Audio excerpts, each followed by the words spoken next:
Hello दोस्तों, welcome to my YouTube channel educational अड्डा।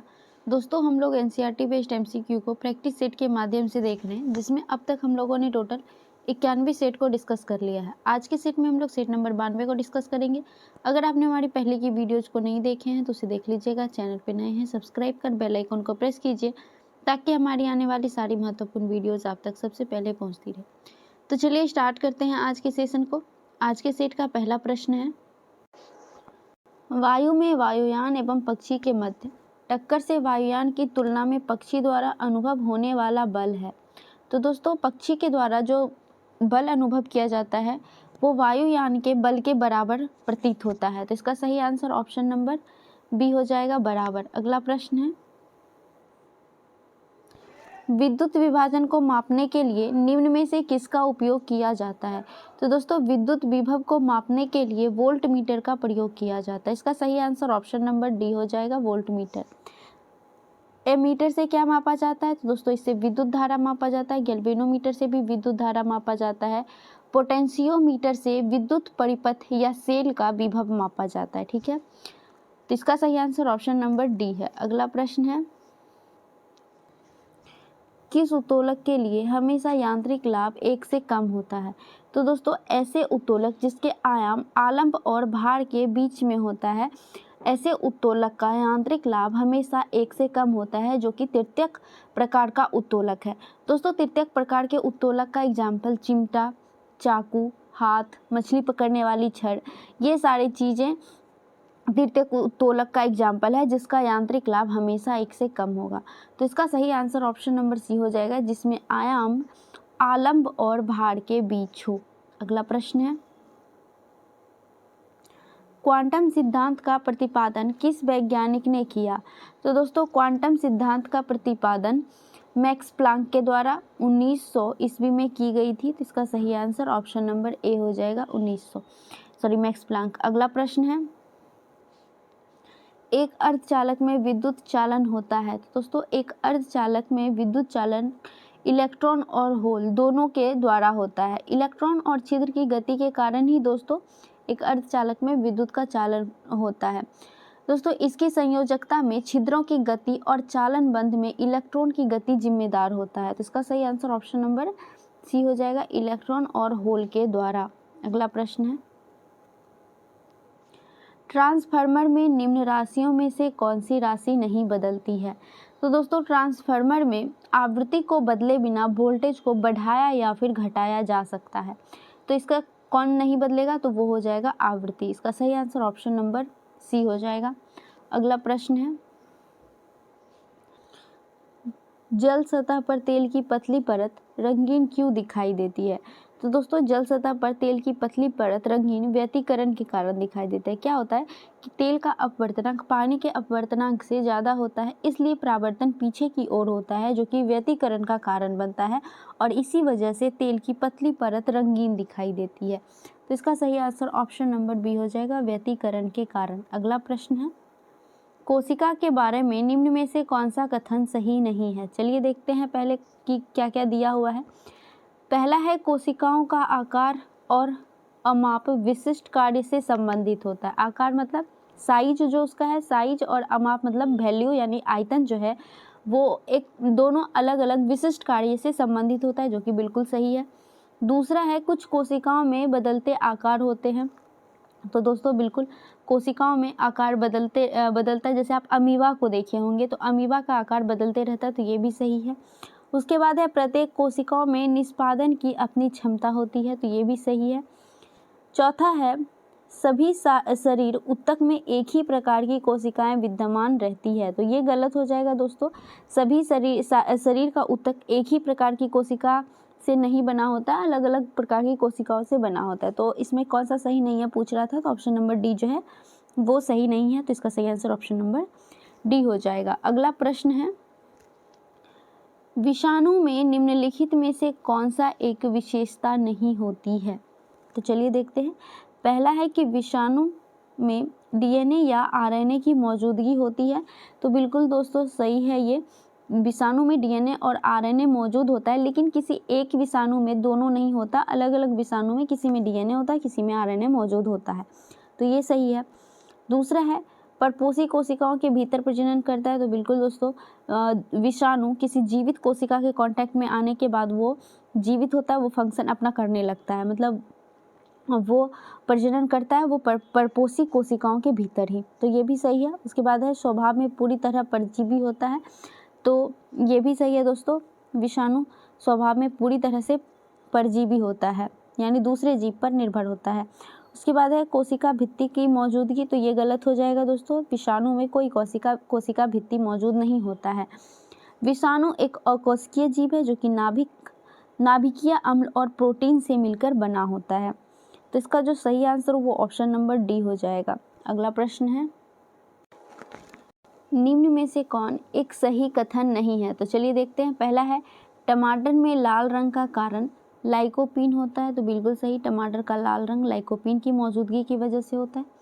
दूसरा है सेब का लाल रंग एंथोसाइनिन की वजह से होता है, तो ये भी सही है, एंथोसाइनिन की वजह से होता है। लाल मिर्च में लाल होने का कारण कैप्सेसिन है, तो ये भी सही है दोस्तों। उसके बाद है पपीते के पीले रंग के कारण सोलेनिन होता है, तो ये गलत हो जाएगा दोस्तों, पपीते के पीले रंग होने का कारण कैरिकोजेंथिन होता है, ना कि सेलेनिन, तो ये इसका सही आंसर हो जाएगा क्योंकि गलत कथन पूछ रहा था। अगला प्रश्न है, पोषवाह यानी कि फ्लोएम के संदर्भ में निम्नलिखित में से कौन सा कथन सही है? चलिए देखते हैं। पहला है फ्लोएम जल एवं खनिज का वहन करता है, तो ये गलत हो जाएगा दोस्तों, जल एवं खनिज लवण का वहन जाइलम उत्तक करता है, ना कि फ्लोएम।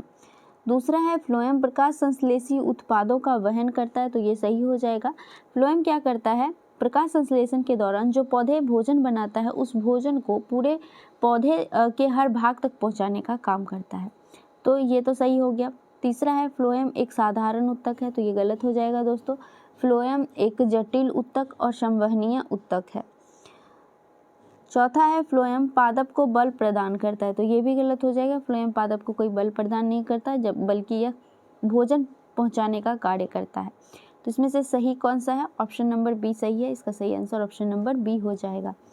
अगला प्रश्न है, गुणसूत्रों में क्रोमेटिड्स जिस बिंदु पर संलग्न होता है उस बिंदु का नाम क्या है? तो दोस्तों गुणसूत्र में क्रोमेटिड्स जिस बिंदु पर संलग्न होता है उस बिंदु का नाम सेंट्रोमियर है, इसका सही आंसर ऑप्शन नंबर डी हो जाएगा दोस्तों। सेंट्रोमियर गुणसूत्रों के दो अर्धगुणसूत्रों का जोड़ा होता है, यह गुणसूत्र का केंद्रक होता है, तो इसका सही आंसर ऑप्शन नंबर डी हो जाएगा। अगला प्रश्न है, भ्रूण को एक विशेष उत्तक की सहायता से मां के रक्त से पोषक प्राप्त होता है, किसके द्वारा पोषक प्राप्त होता है? तो दोस्तों यह गर्भनाल यानी प्लेसेंटा से भ्रूण को पोषक तत्व प्राप्त होता है, तो इसका सही आंसर ऑप्शन नंबर ए हो जाएगा दोस्तों। प्लेसेंटा के द्वारा भ्रूण को ऑक्सीजन और पोषक तत्व मां से मिलता है। अगला प्रश्न है, निम्नलिखित में से किस संस्था का संबंध एम्बर बॉक्स, ब्लू बॉक्स और ग्रीन बॉक्स से है?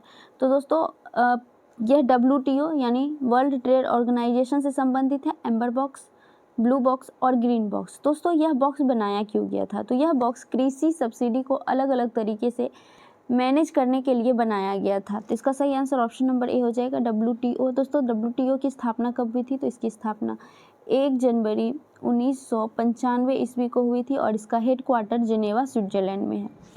अगला प्रश्न है, तारापुर समिति का संबंध निम्नलिखित में से किससे? दोस्तों तारापुर समिति का संबंध पूंजी खाता परिवर्तन से है, यानी कि मुद्रा की पूर्ण परिवर्तनीय से संबंधित है, इसका सही आंसर ऑप्शन नंबर बी हो जाएगा, मुद्रा की पूर्ण परिवर्तनीय। दोस्तों तारापुर समिति का गठन RBI के द्वारा 1997 ईस्वी को किया गया था। अगला प्रश्न है, किस समिति की सिफारिश पर भारतीय बीमा विनियामक और विकास प्राधिकारक की स्थापना की गई थी? इसका सही आंसर ऑप्शन नंबर सी हो जाएगा, RN मल्होत्रा समिति के सिफारिश पर भारतीय बीमा विनियम और विकास प्राधिकरण की स्थापना की गई थी। इसकी स्थापना हुई कब थी? तो दोस्तों इसकी स्थापना 1999 ईस्वी में की गई थी। अगला प्रश्न है, निम्न में से किस समिति का संबंध मुद्रा आपूर्ति की अवधारणा में परिवर्तन से है? तो इसका सही आंसर ऑप्शन नंबर सी हो जाएगा दोस्तों, YB रेड्डी समिति का संबंध मुद्रा आपूर्ति की अवधारणा से संबंधित है। दोस्तों इसका गठन यानी कि YB रेड्डी समिति का गठन 2001 ईस्वी में किया गया था। ये मुद्रा आपूर्ति की अवधारणा करता कौन है? तो दोस्तों या किसी भी देश में मुद्रा की आपूर्ति उस देश का केंद्रीय बैंक या फिर मौद्रिक प्राधिकरण करता है। भारत में कौन है मौद्रिक बैंक? तो दोस्तों भारत में आरबीआई मौद्रिक बैंक है, जो कि भारत में आरबीआई के द्वारा मुद्रा आपूर्ति किया जाता है। तो इसका सही आंसर ऑप्शन नंबर सी हो जाएगा। मुद्रा आपूर्ति की अवधारणा से वाईबी रेड्डी समिति संबंधित है। अगला प्रश्न है, अंत्योदय अन्न योजना को किस वर्ष से लागू किया गया? तो दोस्तों अंत्योदय अन्न योजना को दिसंबर 2000 ईस्वी से लागू किया गया। इसका सही आंसर ऑप्शन नंबर ए हो जाएगा, दिसंबर 2000। इस योजना का उद्देश्य क्या था अगर पूछे तो दोस्तों इस योजना का उद्देश्य सबसे गरीब परिवार को अत्यधिक रियायती दरों पर भोजन उपलब्ध करवाना था। तो इसका सही आंसर ऑप्शन नंबर ए है। अगला प्रश्न है, निम्न में से कौन सी धातु अम्ल से हाइड्रोजन गैस H2 विस्थापित करती है? तो दोस्तों अम्ल से hydrogen gas zinc, sodium, potassium, aluminium, magnesium जैसी धातुएं अम्ल से हाइड्रोजन जैसी गैस को विस्थापित करती है। तो इसमें कौन सा है? तो मैग्नीशियम दिया हुआ है। इसका सही आंसर ऑप्शन नंबर ए हो जाएगा, मैग्नीशियम। अगला प्रश्न है, नौसादर और नमक के मिश्रण से नौसादर पृथक कर सकते हैं। तो किस प्रकार से दोस्तों नौसादर और नमक के मिश्रण से नौसादर को अलग करेंगे? तो इसको ऊर्ध्वपातन के द्वारा अलग किया जा सकता है। जब आप नौसादर और नमक को गर्म करते हैं तो नौसादर वाष्प बनकर उड़ जाता है और कीप जो होता है जिससे ढका होता है उस कीप की दीवारों पर जाकर चिपक जाता है और वह ठोस में बदल जाता है, जिससे बाद में उसे अलग कर लिया जाता है। तो नमक अलग हो जाता है इस प्रकार से और नौसादर अलग हो जाता है। तो इसका सही आंसर ऑप्शन नंबर सी हो जाएगा, ऊर्ध्वपातन के द्वारा। अगला प्रश्न है, प्रोटॉन पर आवेश होता है। तो दोस्तों प्रोटॉन पर किस प्रकार का आवेश होता है? तो प्रोटॉन पर पॉजिटिव आवेश होता है, इलेक्ट्रॉन पर निगेटिव आवेश होता है। प्रोटॉन पर पॉजिटिव और न्यूट्रॉन पर जो है कोई भी आवेश नहीं होता, यह आवेशहीन होता है। तो इसका सही आंसर ऑप्शन नंबर बी हो जाएगा, इलेक्ट्रॉन के आवेश के विपरीत होता है, यानी इलेक्ट्रॉन पर नेगेटिव होता है और प्रोटॉन पर पॉजिटिव आवेश होता है। अगला प्रश्न है, निम्नलिखित में से कौन से एक यौगिक के तुल्यांकिक भार और आणविक भार समान होता है? पहले हम लोग ये समझते हैं कि तुल्यांकिक भार और आणविक भार होता क्या है। दोस्तों तुल्यांकिक भार वह द्रव्यमान होता है जो रासायनिक प्रतिक्रिया में यौगिक के एक मोल के बराबर होता है। वहीं पे अगर आणविक भार की बात करें तो दोस्तों आणविक भार किसी यौगिक में मौजूद अणुओं के कुल द्रव्यमान को कहते हैं। ठीक है, तो ये समान कहाँ पे किस में होता है? तो वो होता है NaCl यानी सोडियम क्लोराइड में। इसका सही आंसर ऑप्शन नंबर ए हो जाएगा। अगला प्रश्न है, श्वेत फॉस्फोरस अंधेरे में किस कारण से दीप्त होता है? तो दोस्तों श्वेत फॉस्फोरस अगर ऑक्सीजन के संपर्क में आएगा तो उसकी चमक कम हो जाएगी, लेकिन जब वो अंधेरे में होता है तो वो मंद ऑक्सीकरण करने के कारण ज़्यादा चमकीला होता है। तो इसका सही आंसर ऑप्शन नंबर बी हो जाएगा, मंद ऑक्सीकरण के कारण। अगला प्रश्न है, किसी शुष्क सेल में विद्युत का उत्पादन कैसे होता है? तो इसका सही आंसर ऑप्शन नंबर ए हो जाएगा, रासायनिक ऊर्जा से प्राप्त होता है। दोस्तों शुष्क सेल में दो इलेक्ट्रोड होते हैं जो कि एक बंद पथ से जुड़े हुए होते हैं। जब शुष्क सेल को सर्किट से जोड़ा जाता है तो इलेक्ट्रोड और इलेक्ट्रोलाइट के बीच रासायनिक प्रतिक्रिया होती है। इस प्रतिक्रिया से इलेक्ट्रॉन एक छोर से दूसरे छोर तक प्रवाहित होते हैं, जिससे विद्युत धारा बनती है। तो ये किस प्रकार की प्रक्रिया है? तो यह रासायनिक प्रक्रिया है। तो इसका सही आंसर ऑप्शन नंबर ए हो जाएगा, रासायनिक ऊर्जा के द्वारा। अगला प्रश्न, निम्नलिखित में से कौन सा युग्म सुमेलित है?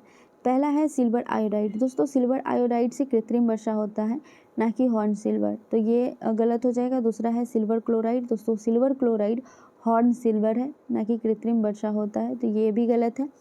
तीसरा है जिंक फॉस्फाइड जो कि चूहे का विष बनता है, तो ये सही है।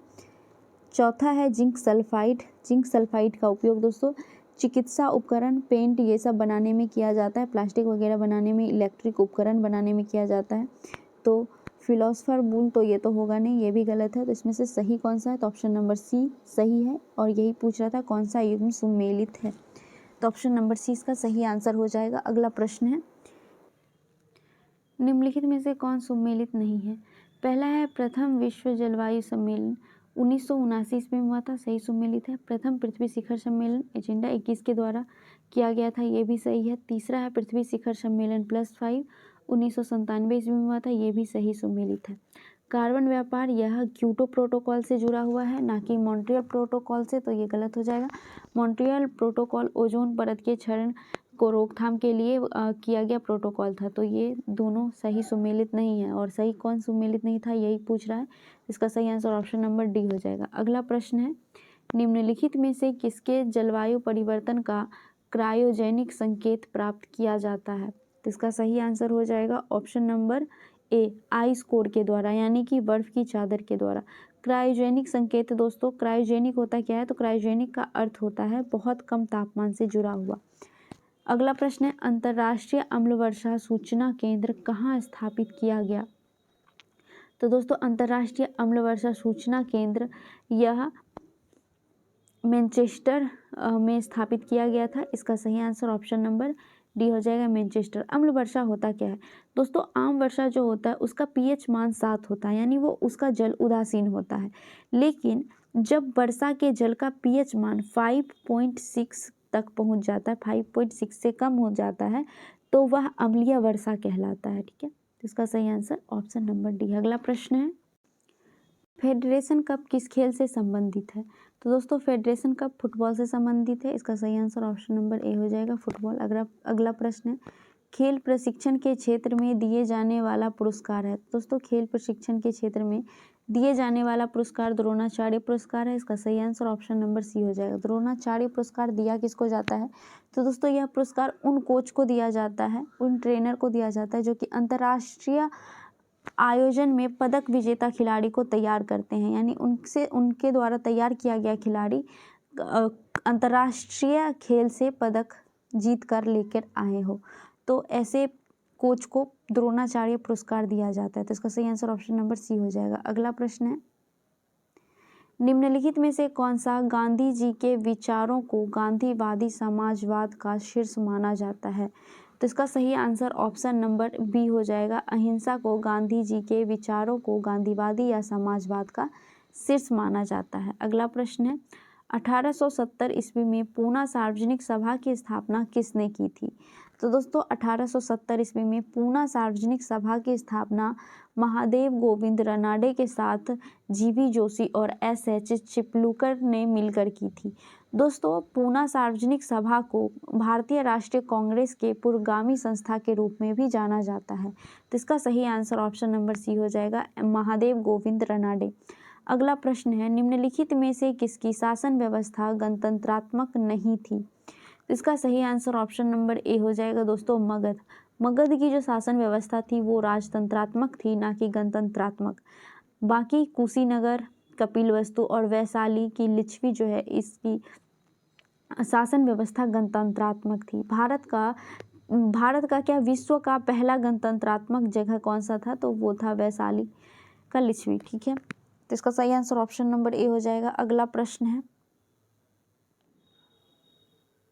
मुस्लिम लीग द्वारा किस वर्ष पाकिस्तान की स्थापना की मांग करने वाला प्रस्ताव पारित किया गया? तो इसका सही आंसर ऑप्शन नंबर डी हो जाएगा, 1940। कब? 24 मार्च 1940 ईस्वी को मुस्लिम लीग के द्वारा पाकिस्तान स्थापना की मांग का प्रस्ताव पारित किया गया था।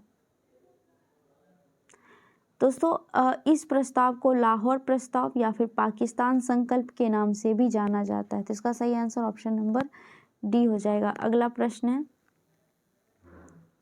अगस्त 1932 ईस्वी में रैमजे मैकडॉनल्ड के सांप्रदायिक पंचायत के द्वारा पहली बार एक पृथक निर्वाचन समूह बनाया गया था, वो किसके लिए बना था?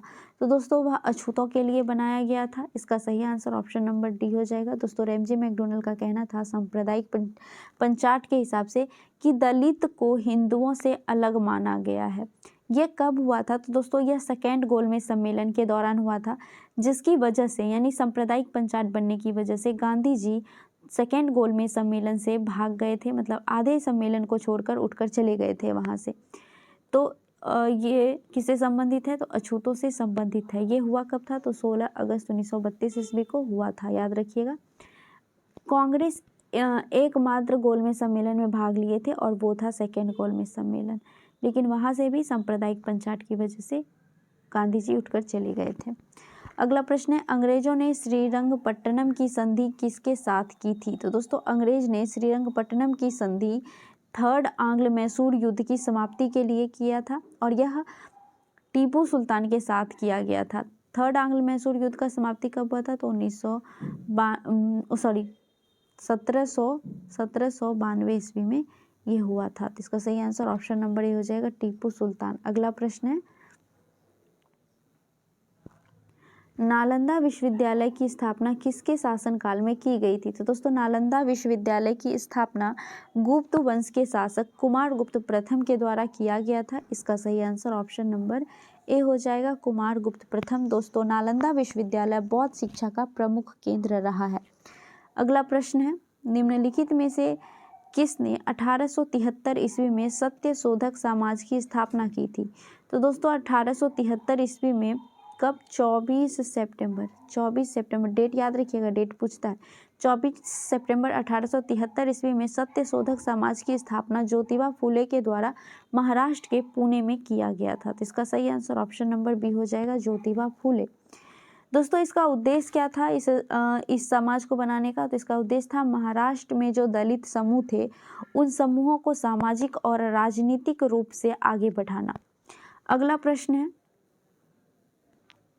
निम्नलिखित में से कौन अवसादी चट्टान नहीं है? तो इसका सही आंसर ऑप्शन नंबर डी हो जाएगा, क्वार्टजाइट जो है वह अवसादी चट्टान नहीं है, बल्कि यह रूपांतरित चट्टान या फिर आग्नेय चट्टान का उदाहरण है। तो इसका सही आंसर ऑप्शन नंबर डी हो जाएगा। बाकी बलुआ पत्थर, चूना पत्थर और लिग्नाइट कोयला ये सभी अवसादी चट्टान का उदाहरण है।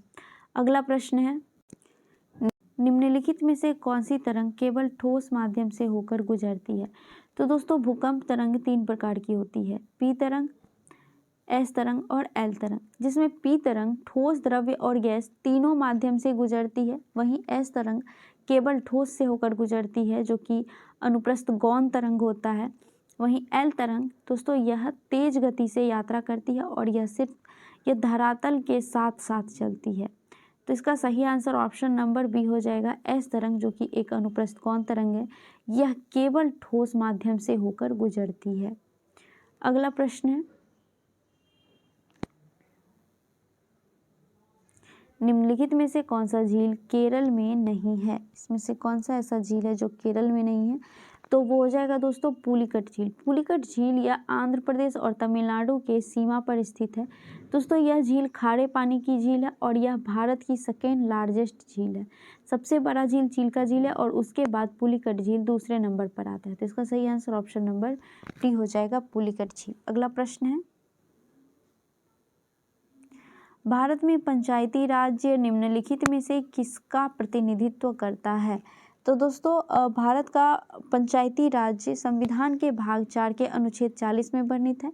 दोस्तों सर्वप्रथम पंचायती राज्य कहाँ पे लागू हुआ था? तो यह 2 अक्टूबर 1959 ईस्वी को राजस्थान के नागौर में लागू हुआ था।